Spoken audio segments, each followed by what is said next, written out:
Hey, health junkies! It's time for The Health Fix. Join your host, Dr. Janine Krause, as she gives you a dose of what you need to know and do right now to take control of your health from the inside out, to rebel against aging, look damn good, fight stress, and laugh every day. Hey, health junkies. I hope you enjoy this podcast. I've been wanting to do this one for a long time. I'm going to be talking about my dad's experience in surviving a traumatic childhood and living into his 80s, and the secrets to living well into his 80s, and what he's done that he thinks helps to keep him healthy over the years. Now, he didn't want to be on a podcast. In fact, I had to explain to him over and over again what a podcast is. I'm not sure he understands. You'll hear. He was kind enough to do 2 little clips for us. So let's introduce my dad. I'll tell you when. Mm-hmm. Go. What? Say something. Hi, I'm Bob Walden, and I'm here to tell you this is funny. Why is it funny, Dad? Because I don't like to talk to people on the phone. You mean the podcast? The what? The podcast. Podcast? Is that what this is? This is what it is. Oh. We are on a podcast. Yeah. Okay. Say hello. Hello. Good job. Hey, health junkies. You're in for a treat today. I'm going to tell you a little bit about my dad's life and his story and how he keeps himself healthy in his 80s. Now, I thought his story was inspiring to me just because he's been through so much as a kiddo and in life and came so far. And I think maybe I can inspire a couple folks out there to keep going and stay healthy. So let me tell you a little bit about my dad. My dad's name is Robert Walden. He was born in 1936, and so he talks a lot about how life was coming off of the Depression. So he's got some really interesting components to his life, in addition to some serious traumas. So he's given me his list of what he thinks are the best tips for surviving a traumatic childhood and living into his 80s. So I'm going to give you some narrative on what he's told me, since he wasn't quite into me interviewing him on the podcast. So let's first talk about his childhood. His mom was pretty mentally unstable, and from what he describes, he would never say this, but I think she was bipolar. Sounds like she was sweet as pie, and literally she was a baker. She loved to make cakes, and the biggest one that he always talks about is this lemon cake with this lemon frosting, which my cousin and I have tried to duplicate so many times, and we just can't get it right. He just never gives us the full seal of approval. So his mom was an amazing baker. But when she was mad, look out. Her temper could take over, especially if she was really, fired up about something. My dad describes her as being just volatile in terms of she ripped up the carpet in their home one time because his dad was late. He would sometimes work late to try to make more money for the family, but she didn't like it if she had dinner on the table and he wasn't home. He talked about her taking the tablecloth and just whipping it off the table, and food flying and dishes flying. So you can imagine that things were a little crazy. At one point, he said she was so mad she put his brother's head through a wall. So lots of trauma there. And a lot of things I think happened too that he's never even described to me, and that's okay. So my dad had an older brother, and he has a younger sister. His older brother died when he was 35 years old because the family has a very strong history of cardiovascular disease. In particular, my dad's dad, so my grandfather, he died when my dad was 8 or 9 years old. Of course, died of a heart attack. Now, unfortunately, my dad found his dad and his brother, my dad and my uncle, worked together. And unfortunately, my dad's witnessed both of those two have heart attacks. So he spent most of his life really worried about his heart. And the fact that he's lived to his 80s, he takes every day as being a blessing because no other fellows in his family that were close to him lived past 40. So my dad was pretty impressed that He's now into his 80s. He never thought he would make it this far. And so he spent a lot of his life really trying to figure out what's going to keep him healthy. Now, I'm not talking about eating a lot of vegetables, and I'm not talking about having a gym membership. My dad's never had a gym membership. He worked himself to the bone outside every single day while he had an excavating and construction business. To the point where my mom and I would yell at him a lot about, hey, you have to eat. Hey, you should drink your electrolytes. Yeah, he just laughed us off. He was like, whatever, I'm moving. And he thought the secret was really keeping moving. Now, I'll give you all of his tips here in a little bit, but let's talk a little bit more about the trauma, because I talk a lot in this podcast about traumatic childhoods, how that creates stress and how that can affect us as we age. And in particular, the brain function. My dad's brain's pretty sharp, and I'll tell you why. And I think he actually outlined it for me, but I think that I agree with him. When growing up, he never had any role models because, well, if his dad died when he was 8 or 9 years old, he lost that role model there. From there, he bounced around between families that some of them wanted him, some of them didn't. He was treated pretty terribly in different homes and great in others. But no one really took the role of showing him the ropes in life. So my dad determined that he had to be inquisitive. He had to figure things out for himself. And to this day, when we go to a building, I can see the wheels turning in his head. He's trying to figure out how it was built. He's trying to figure out different things. He's the one that takes all day in a museum to figure out every single aspect of the museum. I believe we've spent countless hours in museums, maybe to my annoyance as a youngster, because he was trying to learn and learn and learn. And that's one of his big things. He loves learning and he's super inquisitive. And honestly, he never got past his sophomore year of high school. He dropped out because it was more important to him to put food on the table for himself and have a stable place to live. And he could do that at his age in the early 50s when he was in high school. Things are different now. Does he wish he went to college? No. He enjoys that he learned the trades. So he found a role model eventually to help him to learn construction and excavating. How did he do that? Well, he said he always was volunteering for things.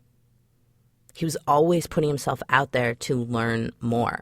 And when he was in the Army in 1959, he said that he was noticed because of his inquisitiveness, because of his drive to learn. And he got a pretty sweet job, as he says, in the Army driving supply trucks. He said a lot of other people had to grind through the Army. He said he had it kind of cush because he basically stood up and showed this guy that he could work hard, and so it paid off for him. And so learning that, he found that, okay, now when I get out of the Army, my next thing is to find someone who I can volunteer my time and help to learn the trade. So he found a guy, and that's how he learned construction, excavating, concrete work, everything that had to do with building a structure. And so he just kept learning by watching and asking. Now I asked him, do you ever get down? Do you ever think about how crappy life was when you were younger? And you know what he said? He said, no, I never really dwell on it. He said, I just had to survive, and that survival took over. And the need to put something on the plate, the need to be able to have a stable place to live was stronger than sitting around and being depressed. He said he just had to do something. The other thing that he mentioned, which I find entertaining, let's put it this way, is that the Salvation Army Church was a big mentor for him growing up. Now, the reason I find this entertaining is not because it's a church or religion. It's because my mother was the most Catholic individual that I ever knew in my whole life. She probably should have been a nun, but she was a great mom. But she was so devout, and my father just pushed back quite a bit. He wasn't interested in religion and church. But having him say this and his twist on it was interesting. So he found that the church provided him the rules for living a sound life, meaning the 10 Commandments. He's always mentioned this over and over again as I've been growing up, and his favorite one is, making sure that you treat others as you want to be treated. And he's done that. I don't think that there are very many people in our hometown that would say that my dad is not a good dude. I would be really surprised. So there you have it. The 10 Commandments. That's what he used as his role model for how to live. And then he just volunteered a lot, put himself out there, and kept being inquisitive. And that leads me into his tips in terms of how to live into his 80s. He, number one, thinks that you need to keep your mind sharp and challenge your brain. And I've already mentioned being inquisitive, but the other thing is that he was highly stressing that you need to set goals to do things better than the best guy. Now, my dad raced race cars as long as I can remember, pretty much I think as soon as he could drive. And in those days, he talks about driving cars as soon as 13, 14 years old. I'll tell you about that here in a second. But he said racing was a good challenge for his brain, in addition to thinking things through, trying to figure things out. He loves a good brain bender in terms of trying to figure things out. You know those questions in school? The train is going north at 35 miles an hour. The wind's blowing south at 15. At what time will that train arrive at X, Y, or Z station? Oh, I hated those questions. I didn't want to think that through. My dad eats those up. He will debate the daylights out of them.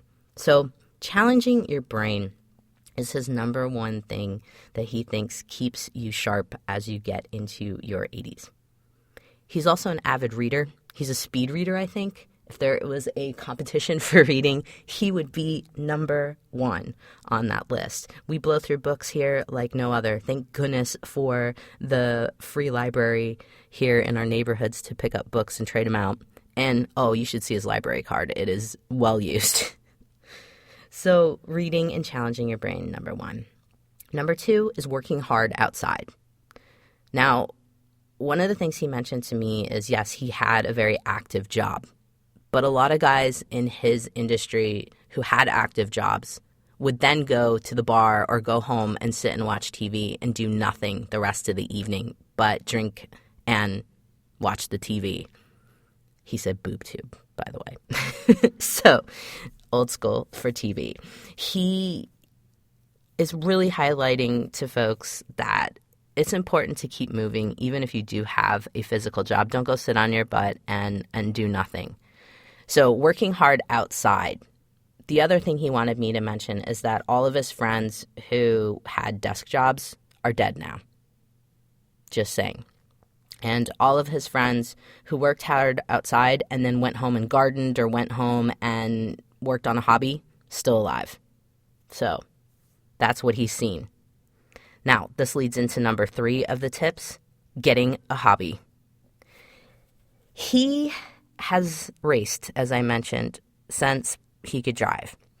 My dad has always been either working on a race car, working on someone else's race car, or tinkering with some type of thing that has an engine. He's fascinated with how engines work. He's fascinated with dialing in race cars. In fact, in my area, my dad is a little bit of a legend for setting up race cars. I have to think that some of my boyfriends that were race car drivers when I was in high school and a little bit beyond might have used me for my dad's knowledge on fixing race cars. Yeah, whatever. It's okay. But even to this day, my 2 cousins are racing, and my dad goes and helps with setting up the race cars. Now, my dad, fun little fact, he was the 2-time Badger Midget champion in 1970 and 71. Now, if you know nothing about racing, you might be thinking, midget.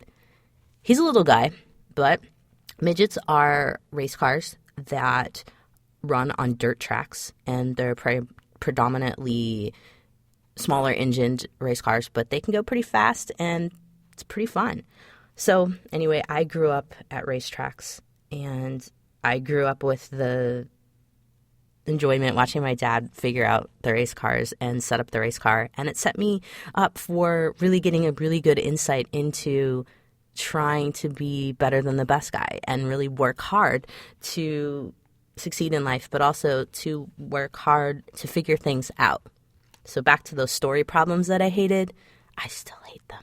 But I at least try to figure out a good challenge in my work. And that's why I think I enjoy being a doctor. It's much like being a mechanic. You're diagnosing things, you're trying to figure out what's wrong. And so my background, I think, watching my dad with the racing brought me to where I'm today.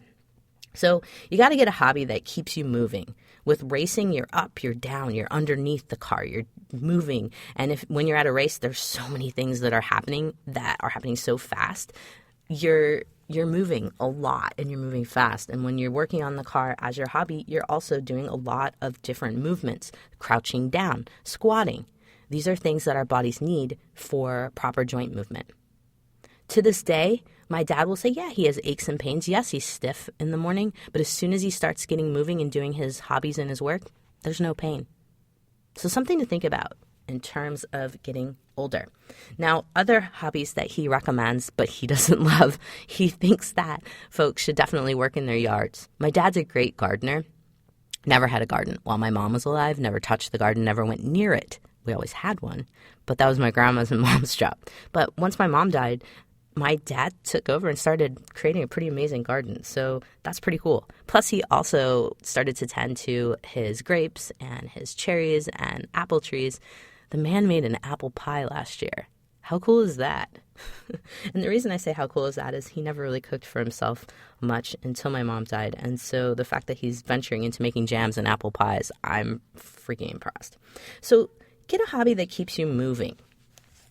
As my dad mentions, it's something that he found with the friends that are still alive and doing well, whether it's running, whether it's boating, whether it's gardening. It's something to keep you moving. That's the key there. Now, the next thing is a little controversial, but we'll go with it. My dad thinks that one of the tips that's kept him living long is drinking beer.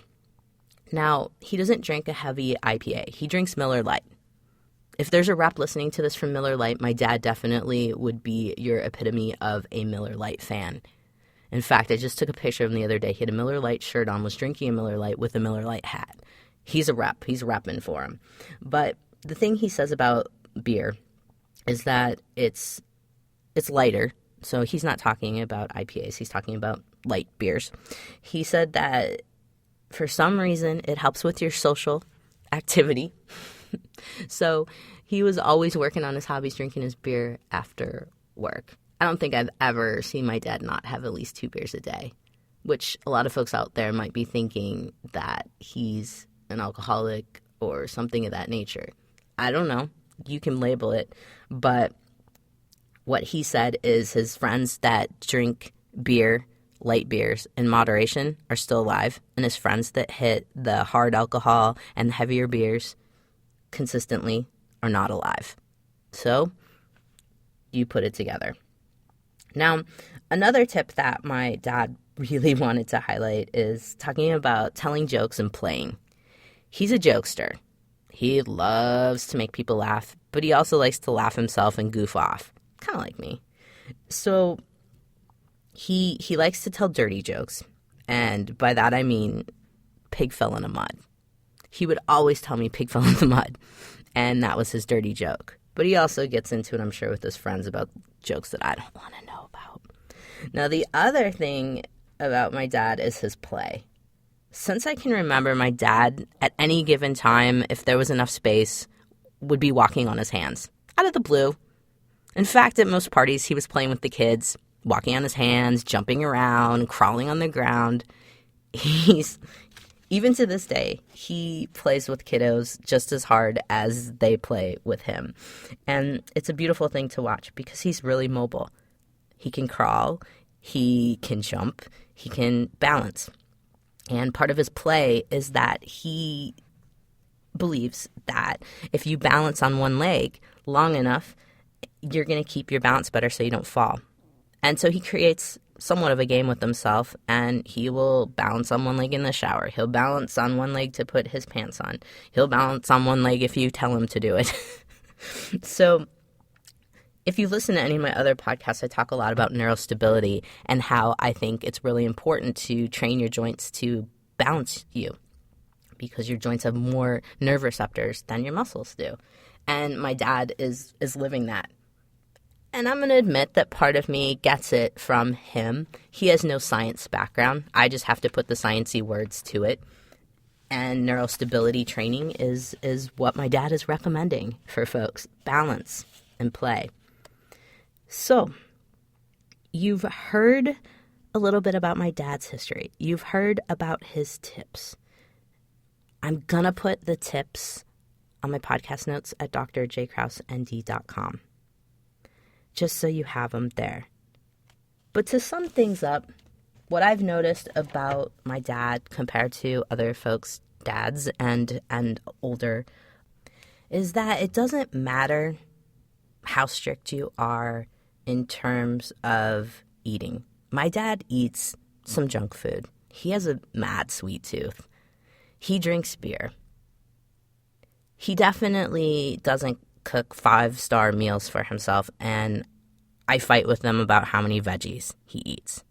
In fact, he has 11 teeth in his mouth. He has terrible dental health. Not because he doesn't take care of his teeth, it's just a hereditary thing as well. But I think the core of what he's saying and what I see is the movement, keeping moving. A lot of people complain to me about why they have extra weight, why they can't drop weight.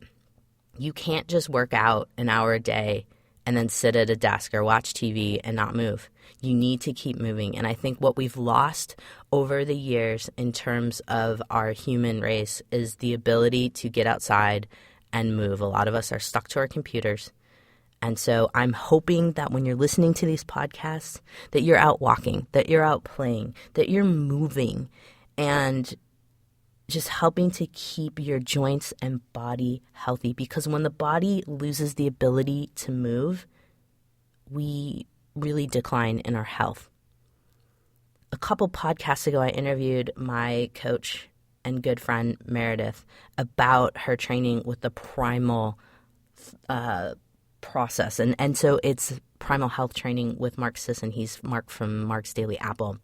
And really the background on it is primal ways, meaning what helps us to live and survive to older ages and not be carrying all this weight and not be unhealthy. And really what I think is the secret to living a long, healthy life is moving, and moving in different ways, not just walking, not just, banging out a workout at the gym with all the machines, really going back to our childhoods and playing. The other side of it with my dad, and something that I should mention before I close out the podcast, is that he's thin. He's not a heavy guy. He's never been overweight.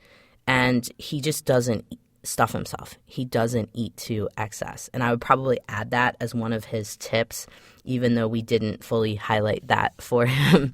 But he has some digestive issues, and so that's one of the things that's kept him from overeating, because he just feels so uncomfortable. But I do think that it's been important and probably one of the key factors that's kept him living healthy when his genetics couldn't save him. So meaning my dad's had a quadruple bypass surgery.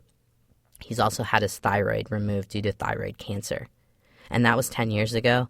And you know what? I think he is healthier now than he was even then, because he just keeps moving and doesn't eat too awful much, doesn't stuff himself. So in the wellness industry, where we're putting things out there where different foods are bad, this is bad, avoid that, don't do this, don't do that, and it's confusing everybody, and I think we're getting brain damage just from what the wellness industry is putting out there. I think one of the big things to think about in terms of longevity is movement. Eat your food that you like, but always try to get in some veggies, things of that nature, and don't overstuff yourself. Everything in moderation. My dad has definitely lived that way. And yes, he doesn't have a lot of teeth in his mouth, but that's a family history thing. Thank goodness my teeth are still good. And lack of dental care, he came from his childhood, as you know, was not so great. But still, lack of dental care is not a good thing. It definitely does lead to early mortality, but let's just put it out there. Take care of your teeth. And keep moving. Everything in moderation. There you have it. If you've been enjoying my podcast, please give me a rating on iTunes just so more people can find me and we can get the word out about healthy living and ways to keep yourself nice, healthy, and sane as you get older.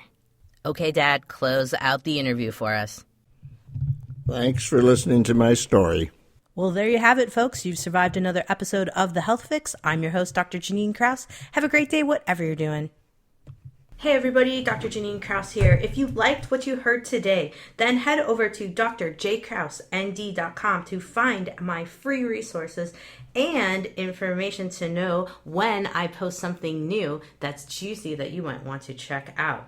Plus, head over to where you get your podcasts and like, subscribe, and write a review to help get the word out about me and help others at the same time to find me. It really does help, and I really appreciate all of your reviews.